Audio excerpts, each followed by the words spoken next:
이번 시간은 포토샵에서 아웃라인 디자인을 만드는 방법에 대해 알아보겠습니다. 첫 번째 문서 만들어 줄게요. 파일의 아래쪽에 새로 만들기 눌러서 웹 부분을 눌러주신 다음에 웹 대형 한번 클릭해보죠. 그럼 1920에 1080짜리 잘 들어오고요. 여기다가는 아웃라인이라고 이름 짓겠습니다. 아웃라인. 아트보드는 뭐 있어도 되고 없어도 되는데 일단은 그대로 기본 값으로 둘게요. 배경 내용 흰색으로 해서 만들기 눌러주시면 파일이 만들어졌고요. 자, 여기다 먼저 글자를 써보죠. 알파벳 T를 눌러주시면 여기 있는 문자 도구가 선택이 됩니다. 오른쪽 마우스 클릭하면 하위 메뉴들 보이는 거 아시죠? 자, 여기서 그냥 클릭해 보시면은 글자를 적을 수가 있고요. 아웃라인이라고 영어로 써볼게요. 아웃라인.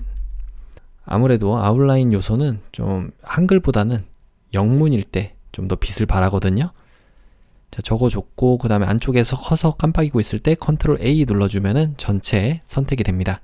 그리고 컨트롤 T 눌러주시면 문자 패널이 나오고요. 자, 여기서 저는 이 글자체를 이런 폰트로 했고요.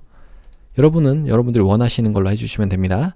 글자 크기만 좀 더 크게 할게요. 여러분들 잘 보실 수가 있게 한 330 정도 언저리로 만들어줬고요.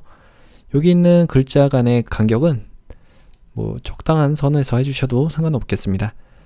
자, 됐으면 그대로 일단 이동 도구로 와주시면 되고요. 혹은 뭐 이 안쪽에서 확인 버튼 눌러주셔도 됩니다. 자, 됐어요? 그 다음에 가운데로 정렬을 좀 해주죠.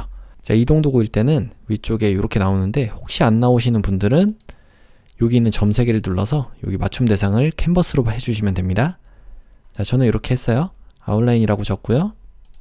여기다가 가장 쉽게 아웃라인을 만드는 방법은 일단 칠 부분을 0으로 만들어주는 거예요. 0으로 만들고 엔터. 자, 지금 아웃라인은 7이 0%가 됐습니다. 불투명도가 아니라 7을 0으로 해주는 거예요.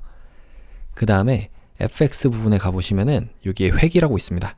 자, 이걸 한번 눌러볼게요. 그러면 레이어 스타일이라고 하는 창이 뜨면서 획 부분에 체크가 되어 있죠. 여기 있는 것들이 모두 스타일이거든요. 레이어에 대한 직접적인 스타일. 그래서 획 부분이 선택이 되어 있고 오른쪽에 이 획에 대한 세부적인 조정을 할 수 있는 탭이 있는데요. 크기는 일단 뭐 넉넉하게 이 정도로 해주시면은 자, 이렇게 나오죠. 그리고 여기서 위치를 바깥쪽으로 해주시는 게 좋을 것 같아요. 그래야지 바깥쪽에 좀 더 잘 보이거든요. 안쪽이나 중앙으로 하면 좀 작아지게끔 보이게 되죠. 안쪽으로 이게 선이 만들어지는 거니까. 자, 저는 바깥쪽으로 하겠습니다. 자, 그리고 이 안쪽에다가 만약에 내가 색상을 넣어주고 싶으면 색상 오버레이도 체크를 해주시면 돼요. 만약에 나는 이게 아니라 그라디언트로 넣고 싶다 하면은 여기를 눌러주시면 됩니다. 색상 오버레이는 꺼주시고. 자, 저는 색상으로 할게요. 색상으로 해서 선택을 해주셔야 돼요. 자, 이렇게 선택. 그러니까 이걸 체크만 하면 안 되고 체크를 이렇게 했으면 해당 탭으로 가야 된다는 얘기예요. 자, 하고 색깔은 원하는 걸로 또 해주시면 돼요. 저는 파란색과 노란색 눈에 잘 띄는 것 같아서 이렇게 해보겠습니다. 자, 확인 눌러주시면 글자가 써져 있고 그 글자의 모양을 따라서 이렇게 라인이 그려지는 걸 바로 아웃라인이라고 하는 겁니다.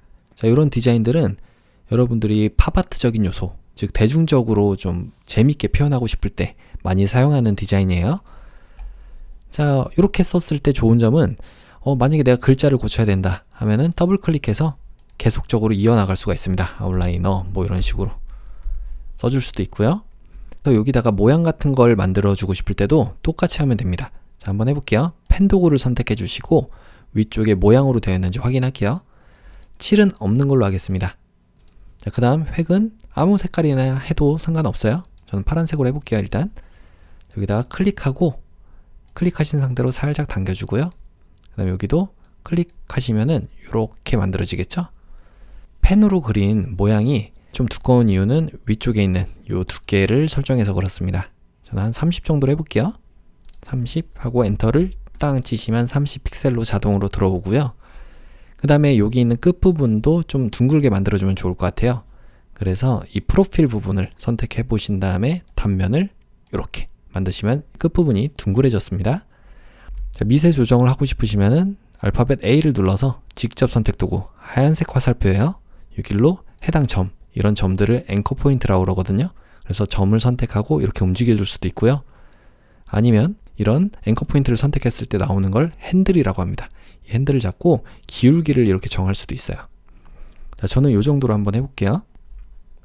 그 다음에 여기 있는 효과 부분을 얘한테 한번 가져가 볼게요. 그대로 복사를 하는 거죠. Alt키를 누르고 효과 부분을 클릭해서 여기 위쪽에다 탁 놔주시면은 아래쪽에 있는 속성들이 모두 복제가 된 거 보이시죠? 만약에 이게 너무 좁아서 안 보이시면 모양을 선택하시고 펜 도구 선택되어 있을 때 여기 있는 픽셀을 정할 수가 있잖아요. 획을 조금 더 두껍게 해주시면 됩니다. 이런 식으로. 자, 저는 이 정도로 해볼게요.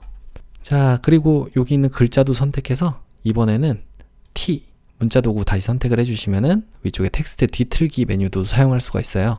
그래서 여기 있는 선과 비슷하게끔 스타일을 깃발로 한번 만들어 볼까요? 자, 해서 구부리기를 이쪽으로 이렇게 해주시면은 자, 이렇게 나오겠죠? 확인 눌러주시면 되고, 자, 좀 삐뚤어졌다 하면은 모양을 선택해서 A 눌러주시면 직접 선택 도구 선택, 그 다음에 여기를 선택해서 좀 더 아래쪽으로 이렇게 해주시면은 이런 글자의 모양에 따라서 여러분들이 모양도 같이 변하는 걸 볼 수가 있을 거예요. 이렇게 하면은 이제 완성이 되는 겁니다. 한번 전체 모양을 보면 이동 도구로 와서 바깥쪽을 클릭해 보시면 이런 모양을 만들 수가 있는 거죠.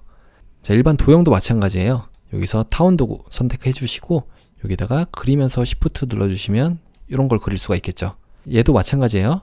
모양 1에 있는 효과를 Alt키 누르고 그대로 복사를 해주시면 되는데, 자, 이렇게 똑같이 만들어졌어요. 그래서 뭐 조절을 해준다든지 이런 식으로 해주면 되는데, 자, 이게 모든 레이어에 복사를 해주는 거 좀 번거롭고 관리하기가 귀찮을 때가 있잖아요. 그래서 일반적으로 또 어떻게 하시면 쉽냐면 이런 효과들을 일단 생겼던 거는 이렇게 얘도 효과 부분을 잡고 지워주겠습니다. 얘네 3개를 Shift 누르고 이렇게 선택을 해줄 거예요. 물론 하나 선택하고 컨트롤 키 누르고 이렇게 따로따로 선택을 해도 중복으로 선택이 됩니다. 그 다음에 그룹으로 이렇게 묶어주고요. 그룹에 있는 녀석을 펼쳐서 이 아웃라인에 있는 효과 있죠. 여기 효과를 위쪽에 그룹에다가 탁 놔주면은 전체적으로 다 이 효과가 먹게 되는데요. 지금 글자가 안 보이는 이유는 글자만 7을 우리가 0%로 만들어서 그런 거예요. 자, 이렇게. 자, 이 7 부분은 사실 뭐 해줘도 되고 안 해줘도 크게 상관은 없지만 가끔가다 옵션에 따라서 이 7이 있는 경우에 레이어 스타일이 섞여서 보이는 경우가 있거든요. 그럴 때를 대비해서 7을 0%로 만들어준 거예요. 자, 이렇게 그룹 자체에다가 효과를 주게 되면 좋은 점이 관리가 쉽죠. 자, 내가 색상 오버레이를 더블 클릭해서 여기를 흰색으로 이렇게 만들면 한 번에 다 흰색이 되면서 이런 빈티지한 느낌의 로고도 만들어낼 수가 있는 거죠. 자, 이렇게 아웃라인 효과에 대해 알아봤습니다. 여러분들이 색깔도 좀 다른 걸로 표현해 보시고 폰트의 종류도 다른 걸로 선택을 해 보시면은 또 다른 느낌을 연출할 수 있을 거예요.